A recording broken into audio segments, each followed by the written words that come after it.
ನಾಮಫಲಕದ war ರಾಜ್ಯದಲ್ಲಿ ಜೋರಾಗುವಂತಹ ಸಾಧ್ಯತೆ ಎದ್ದು ಕಾಣಿಸ್ತಾ ಇದೆ. ಕರವೇ ಹೋರಾಟ ಇವತ್ತು ಕೂಡ ತೀವ್ರವಾಗುವ ಸಾಧ್ಯತೆ ಇದೆ. ಇವತ್ತು ಮತ್ತಷ್ಟು ತೀವ್ರಗೊಳ್ಳಲಿದೆ ಕರವೇ ಪ್ರತಿಭಟನೆ. ಇವತ್ತು ಬೆಂಗಳೂರು ಸೇರಿ ರಾಜ್ಯದ ಹಲವು ಕಡೆ ಪ್ರತಿಭಟನೆಗೆ ನಿರ್ಧಾರವಾಗಿದೆ. ಕರವೇ ನಾರಾಯಣಗೌಡ ಬಣದಿಂದ ಈ ಬೃಹತ್ ಪ್ರತಿಭಟನೆಯನ್ನ ಹಮ್ಮಿಕೊಳ್ಳಲಾಗಿದೆ. ಸಿಎಂ ಮತ್ತು ಸಚಿವರ ಮನೆಯನ್ನ ಮುತ್ತಿಗೆ ಹಾಕುವ ಮೂಲಕ ಕರವೇ ಕಾರ್ಯಕರ್ತರು ಆಕ್ರೋಶವನ್ನು ಹೊರಹಾಕಲಿಕ್ಕೆ ಪ್ಲಾನ್ ಮಾಡಿಕೊಂಡಿದ್ದಾರೆ.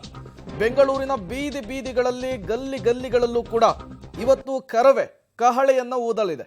ಈ ಮೂಲಕ ರಾಜ್ಯ ಸರ್ಕಾರಕ್ಕೆ ಬಿಸಿ ಮುಟ್ಟಿಸುವಂತಹ ಕೆಲಸಕ್ಕೆ ಕರವೇ ಕಾರ್ಯಕರ್ತರು ಮುಂದಾಗುವಂತಹ ಸಾಧ್ಯತೆಗಳಿರುವಂತಹದ್ದು. ನಿನ್ನೆ ಬೆಂಗಳೂರಿನ ಬಹುತೇಕ ಕಡೆಗಳಲ್ಲಿ ಈ ಪ್ರತಿಭಟನೆಯ ಕಿಚ್ಚಿತ್ತು. ಅದರ ಎಫೆಕ್ಟ್ ಸರ್ಕಾರಕ್ಕೂ ಕೂಡ ತಟ್ಟಿತ್ತು. ಈ ಬೆನ್ನಲ್ಲೇ ನಾರಾಯಣಗೌಡರ ಬಂಧನ ಆಯಿತು. ನಾರಾಯಣಗೌಡರ ಬಂಧನ ಆದರೂ ಕೂಡ ಪ್ರತಿಭಟನೆ ನಿಲ್ಲಲ್ಲ ಅಂಥೇಳಿ ಸ್ವತಃ ನಾರಾಯಣಗೌಡರೇ ಸ್ಪಷ್ಟನೆಯನ್ನು ಕೊಟ್ಟಿದ್ದಾರೆ. ಬಹುತೇಕ 10:30-11 ಗಂಟೆಯಷ್ಟೊತ್ತಿಗೆ ಪ್ರತಿಭಟನೆಯ ಕಿಚ್ಚು ಬೆಂಗಳೂರು ಸೇರಿ ರಾಜ್ಯದ ಹಲವು ಕಡೆಗಳಲ್ಲಿ ವ್ಯಾಪಿಸುವಂತಹ ಸಾಧ್ಯತೆ ಇದೆ. ಪೊಲೀಸರು ಪ್ರತಿಭಟನಾ ನಿರತರನ್ನ ನಿಯಂತ್ರಿಸಲಿಕ್ಕೆ ಬೇಕಾದಂತಹ ಸಿದ್ಧತೆಗಳನ್ನು ಈಗಾಗಲೇ ಮಾಡಿಕೊಂಡಿದ್ದಾರೆ. ಇದೇ ವಿಚಾರಕ್ಕೆ ಸಂಬಂಧಪಟ್ಟಂತೆ ಗೃಹ ಸಚಿವರು ಕೂಡ ಪೊಲೀಸ್ ಕಮಿಷನರಿಂದ ಮಾಹಿತಿಯನ್ನು ಪಡೆದುಕೊಂಡಿದ್ದಾರೆ.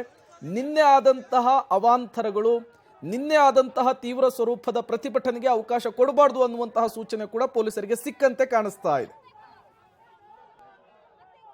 ಪೊಲೀಸ್ನವರು ಭಾರಿ ದೌರ್ಜನ್ಯ ಮಾಡ್ತಾ ಇದ್ದಾರೆ. ನಾವು ಇನ್ನೂ ಹೋರಾಟಕ್ಕೆ ಇಳಿದಿರ್ಲಿಲ್ಲ, ಆಗ್ಲೇ ನನ್ನ ಬಂಧಿಸಿರು.